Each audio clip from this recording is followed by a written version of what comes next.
Hey everyone, welcome back to the channel. We are here today to... I don't really know. I'm not sure I did such a formal intro right there. But, I am a Green Bay Packers fan, and I just felt like talking about the Packers today. I don't know if this is going to be a series. It might be. I always say that, and then it never is. But, um, just some thoughts running through my head that I wanted to talk about, and I felt what's best to do it for some content on this channel, as I haven't uploaded on this channel in a little bit, I don't think. Let me check and see. It's been like 2 weeks since I've uploaded on this channel, since March 1st, so it's been like 21 days. Not like 20, it's been 21 days since I've uploaded onto the channel.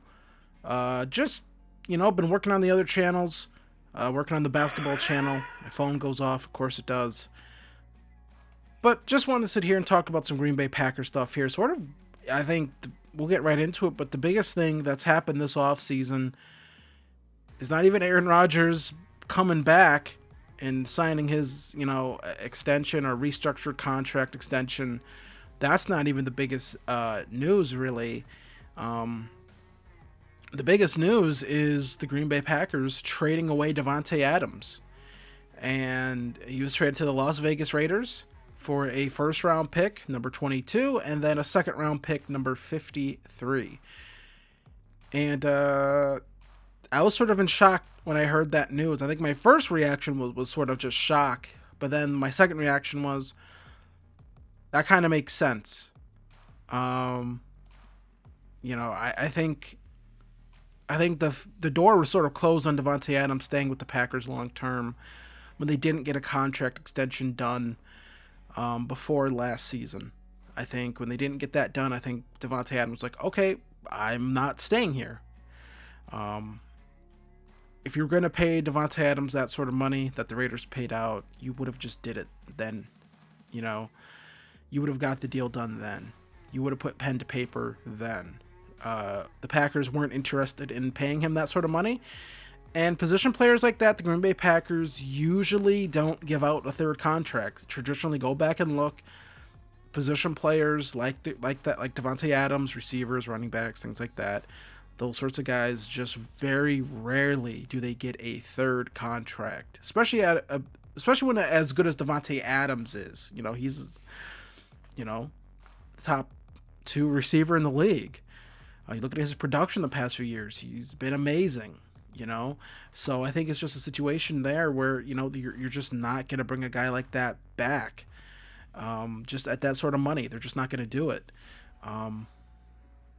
because that's just not how the Packers operate. That's never been how they operate. Davante is a guy that is a real homegrown guy for the Packers. It's a guy that started out his career, I was one of those guys. I was like, all right, after he struggled heavily in year 2 as a young receiver, and I was like, all right, stop targeting this guy at some point. You know what I mean? It's like, enough. He had 10 drops that second year, and it was just devastating to watch. But then, in 2016, he put it all together, and just turned into, I think, one of the best receivers in the league, and then became just a great player for this Packers team. So it definitely sucks to see a guy like that go. I mean, that's a massive amount of offense that they're going to have to figure out a way to replace. He had 1,500 yards last year, receiving yards, and only 16 games. He missed one game, if I'm correct. 11 receiving touchdowns. I mean, just monster production that he put up almost every year. Look at the production he put up in 2019. He only played 12 games, and he almost put up 1,000 yards receiving that season in 12 games.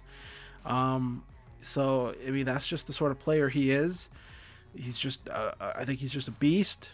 I don't think it's a situation where, Rodgers is exclusively making him. I think it's both, honestly. I think they were a great tandem. But I think, he wanted to be a Raider. I believe he's a West Coast guy. I think I think he's from out on the West Coast.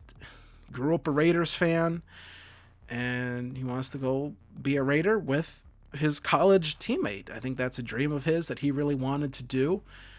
And once it became clear to him that the Packers weren't going to pay him that money, he wanted to see what was the best position for him. And I think he found that in not Oakland, in Las Vegas. So it sucks to see him go, but I think we got a good return for him. And I wish him the best in Las Vegas. I hope he balls out there too. Now for the Packers and what they do at receiver. They're definitely taking receiver in the draft this year in the first round. You got 2 picks. It definitely puts them in the conversation for, potentially Chris Olave, maybe Treylon Burks. If they want to trade up and potentially get Garrett Wilson, that's a thing that they could potentially do. They did re-sign Robert Tonyan, which I think is massive if he comes back. He'll probably be back, around mid-season. I would expect him back before Thanksgiving. I might be off to a slow start, but at that point, I think they're in play for, at least a tight end in the top half of this draft as well. In the first 2 rounds, I think Trey McBride is a guy that makes a lot of sense for the Packers. 6'4", he's a big body guy. I could see that being a possibility, maybe with that second Raiders pick that they got at number 53, potentially. Alan Lazard probably going to be back. Marquez Valdes-Scantling, he hasn't signed anywhere yet. Still sort of receiving offers. We're going to have to decide what's best for him. But, I could see him back. See him being back on the squad. I'm not the biggest Marquez Valdes-Scantling guy. I really do think, he is purely a deep threat. I have heard that, the Colts are a team that are sort of pushing for him. And honestly, the Colts make a lot of sense for him. They need that sort of deep threat, that sort of, flip the field in one play type of guy. But I think MVS here in Green Bay, still, I think that makes the most sense for him. It's a system he's familiar with. It's a quarterback he's familiar with. Now you won't have Davante Adams sort of getting the majority of the looks. I think the offense is going to look a lot different this upcoming season, at least the passing game. We have seen this Packers offense without Davante a little bit. He has missed some games with some, nicks and knacks over the past couple of years. I believe he missed one game last year for COVID. And the offense, really sort of didn't really, I don't want to say missed anything, because it certainly did, but it was just sort of a different sort of offense. It was sort of Rodgers, okay, I have to get the ball to sort of everyone. So instead of knowing that I can sort of target Davante almost at will, just sort of throw it up to 17 and good things are bound to happen. Instead, he sort of had to rely on everyone else.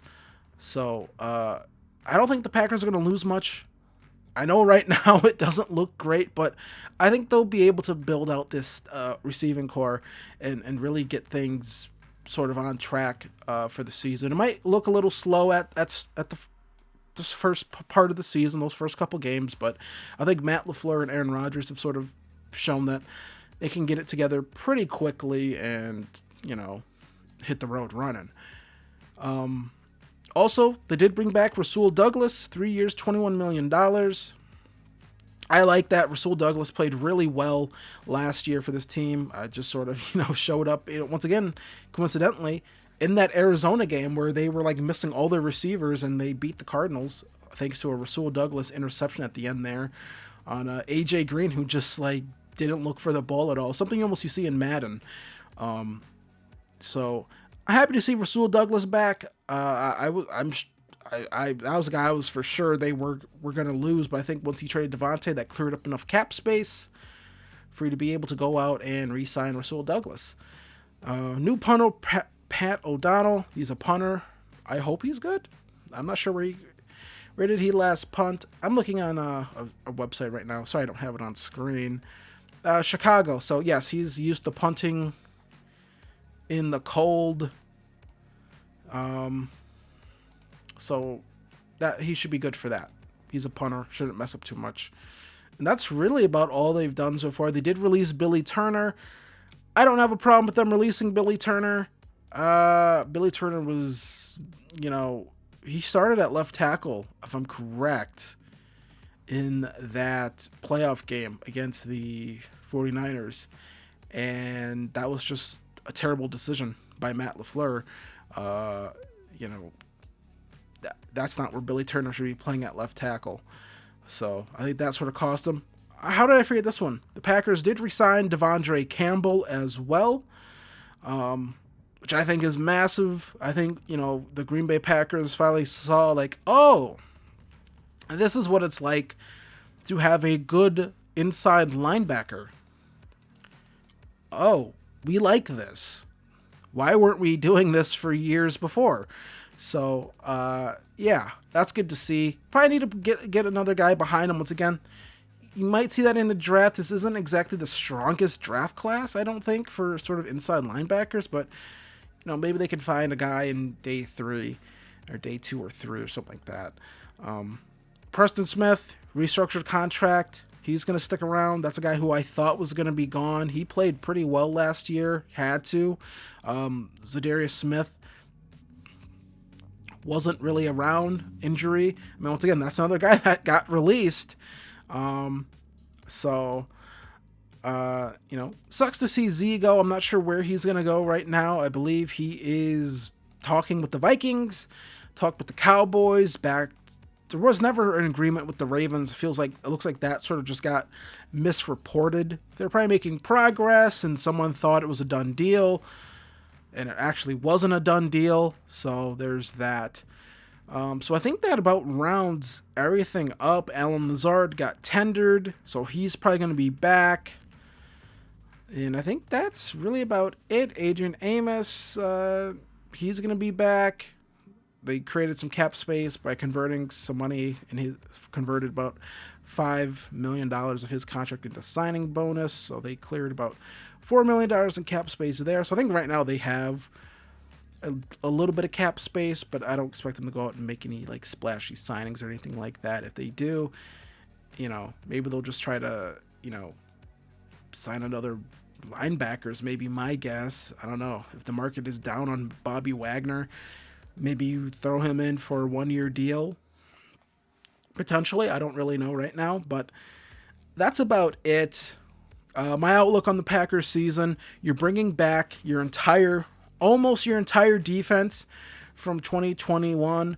I say almost, but you are bringing back, there is no Zadarius Smith, but he wasn't there for most of the season. He dealt with a back injury for most of the season last year. So it really was on the edge.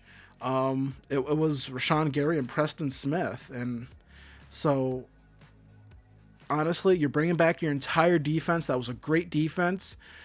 Eric Stokes should definitely take a step in year 2. Jair Alexander's going to be back. So, honestly, I think if they get the receiver position figured out, which I think they will, I have high hopes for this upcoming Packers season. They need to get offensive line figured out too. That's another position where I think they could target in the draft. They could use an extra tackle. I think they need some help at guard, honestly, as well. I think you need to get the interior of that line beefed up, simply because you want it beefed up for the simple fact that you need to be able to run the football for this offense. And so that's sort of my problem right now with this Packers. That was my issue with the Packers offense last year. You could definitely tell that the interior of that offensive line did limit their running attacks a lot. I don't know if it limited the amount of motion. My phone goes off again. It did limit the amount of motion they sort of had in the offense last year. You didn't see as much motion. So hopefully you see a little bit more of that back in this upcoming season. So that's my thoughts. I've talked for 15 minutes about the Packers. Maybe there'll be some more news that I can talk about next week. Maybe I'll make this a weekly thing. But yeah, either way, I want to thank you guys for watching this. If you wanted to listen to me ramble about the Packers for 15 minutes, I appreciate you. And I will see you guys in the next one. Later.